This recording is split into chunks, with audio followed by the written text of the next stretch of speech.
Greetings, YouTube. This is a Tupperware tumbler. Specifically, a Tupperware tumbler serial number 873-21, vintage from the 1970s, might be 1970 itself. And I've had this since it was released. My mother attended a number of Tupperware parties when I was younger. I have some other pieces of Tupperware. In fact, I have a bowl I use, or a container, kind of rectangular shape, every day to make dinner. I have to just find a convenient shape and size. But this is something that, for some strange reason, I have cherished for years. And when I moved out of my mother's house, I took it with me, and I've had it ever since. I think she had one of the covers for it too. The covers were separate, I believe, originally. You can get those if you wanted to, like transportation or something. But I still like it. Nice, stiff, durable, very tough. Wears like iron. There's almost no wear on this thing, and I've, again, had it since 1970. The reason I bring this up is I just finished reading Tupperware, The Promise of Plastic in 1950s America. And this is by Allison J. Clark. Now, I picked this up at Savers for $3.49. Because I thought it might be an interesting, little insight into the Tupperware universe. Probably not anything overly deep. I mean, it's Tupperware, right? Boy, was I wrong. This is a very detailed, deep book, not only about Tupperware itself, but the man that helped create it, Earl Tupper, and the woman that helped revolutionize how it was sold, Brownie Wise. Now, Tupper was born in New Hampshire, in fact, from an old family, this very conservative New England family, and really bought into the self-improvement idea, into the idea that marketing and advertising was the wave of the future, and it would help revolutionize the world and make it a better place and make humanity better if we all bought into the concepts of advertising and marketing. So from the get-go, I knew I wasn't going to like Earl Tupper much, because I consider advertising and marketing to be necessary evils in some regards, and since it's part and parcel of capitalism, and capitalism is the problem, not the solution, yeah, Tupper and I aren't working to agree on much, and I was correct. He tried again and again to find something that would boost him into full-blown capitalist excesses and success. And he eventually stumbled into becoming a mold maker or a test maker. And at the time, companies that were producing plastics were looking for people to come up with designs to use the plastics, because the plastics were new. And for example, DuPont and Bakelite both were very much into helping people find their niche markets to use their products. And he did marketing research, and he did mold making and test things. And to his credit, he used a lot of opinions from women, because a lot of these things were being marketed to women. Eventually, he came up with the idea of the Tupperware concept. Poly T, I believe is what he called it, because they wanted to distance themselves from the concept of it was called plastics, because plastics had a very bad reputation. Because prior to like the 1940s and the post-war era, a lot of plastics didn't work well. They broke down, they had weird tastes and flavors, and they could get brittle or they could disintegrate, so they had a really bad rap. But better quality plastics came out, so he wanted to kind of distance himself from the bad rep of the old one, so they kind of used the Poly T name as a marketing tool to separate themselves. And he tried selling them in a catalog. He actually put them into hardware stores and department stores on shelves. Static sales is like, I think how they referred to it at the time. I guess you could still refer to it as anything now. But I mean, right today, you could go to any department store and find Tupperware, find plastic containers, not necessarily Tupperware, but plastic containers. But eventually, he started using the idea that people would do more door-to-door type stuff.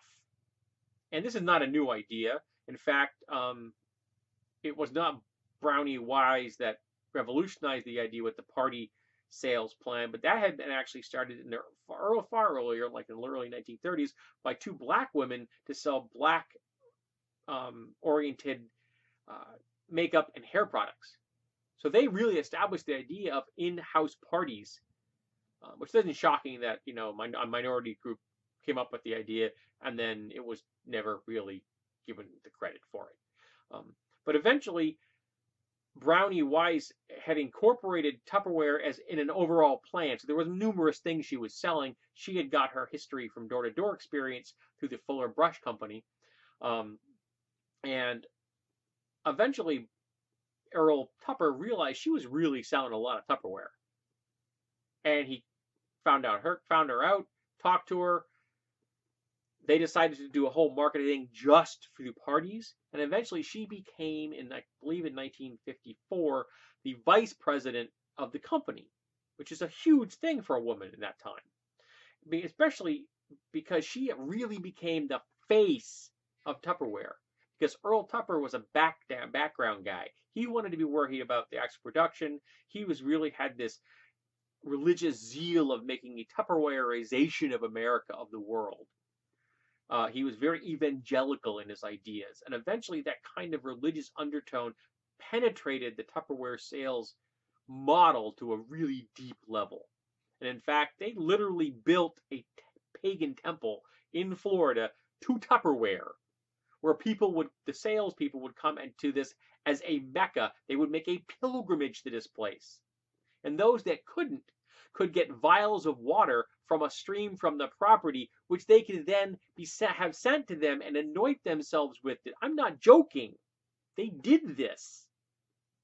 And fused through all of this was a lot of positive thinking and improving your life through positive thinking, kind of a vibe. And eventually Brownie Weiss actually wrote an autobiography, which was really about positive thinking and, of course, kind of glossing over any negatives in her life, that kind of thing. It was put forth by her very rosy image of Brownie Weiss because she remade herself. She was a single mother raising a teenage boy. Her husband had abandoned her. So she was this like bootstrappy kind of a story concept. And Earl Tupper had that whole vibe as well. Like, oh, I did it through hard work. Well, Earl, you had a lot of breaks. You were a white man. You were Christian in America. You weren't gay. You weren't trans. All right? You had some breaks that you never knew about. Your privilege was invisible to you. This story wouldn't have turned out so well if you had been a Japanese Buddhist in New England, or you had been a gay black man. Things wouldn't have worked out so well. So you really did have a leg up in the universe. You just did not see it.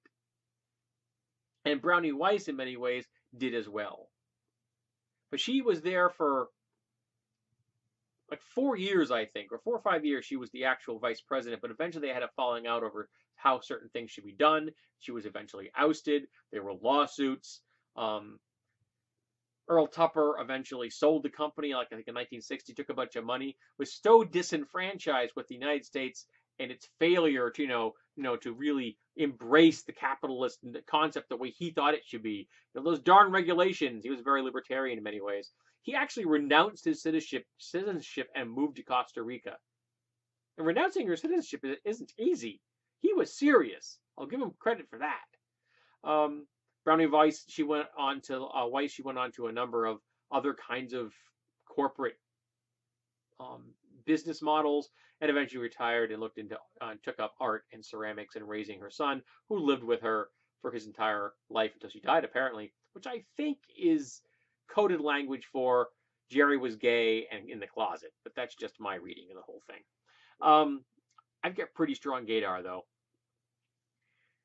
The book was very interesting. It was dry in spots. It ran long in certain things. I think they could have tightened things up a bit when it came to some of the details. I think they got the message across and they went a little bit further than they needed to. But I liked the book. I liked their message that Brownie Weiss, even though she was not, she had very questionable things about some of the, feminization that she did with the product, and she really geared it towards this outmoded, very archaic view of how women's roles in the world. But 95% of the salespeople were women. The 5% of the men were tended to be husband-wife teams, but 75% of the people in the management structure were men. So women got to a certain point, but not any further.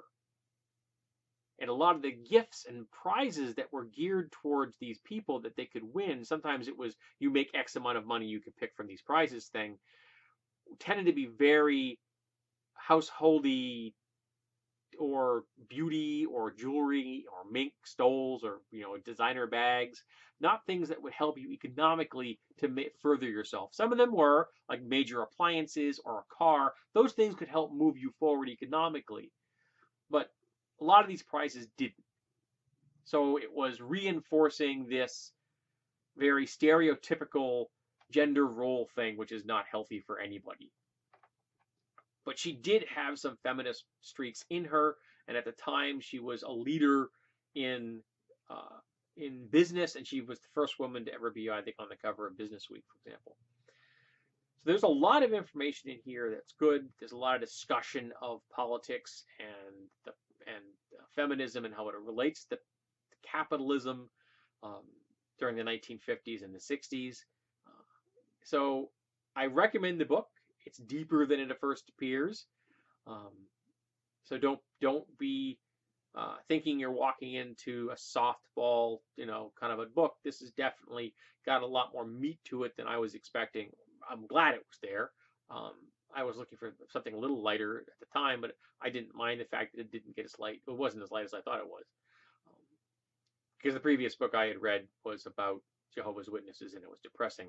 But this book was good, got my mind off Jehovah's Witnesses and really delved into the technical and corporate aspects of Tupperware to an interesting degree. So, questions for anyone that sees this video. Do you own Tupperware?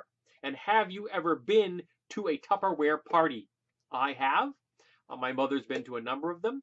I'd be interested in hearing if you or one of your relatives, your mother, was involved. Did any of your families ever sell this stuff? And if it did, what was your experience? Let's talk about Tupperware. Let's see how many people watching this video have Tupperware and how many people watching this video have been to parties. I'd like to do an informal poll. Let's get some anecdotes together. It's not really data, but it could still be interesting.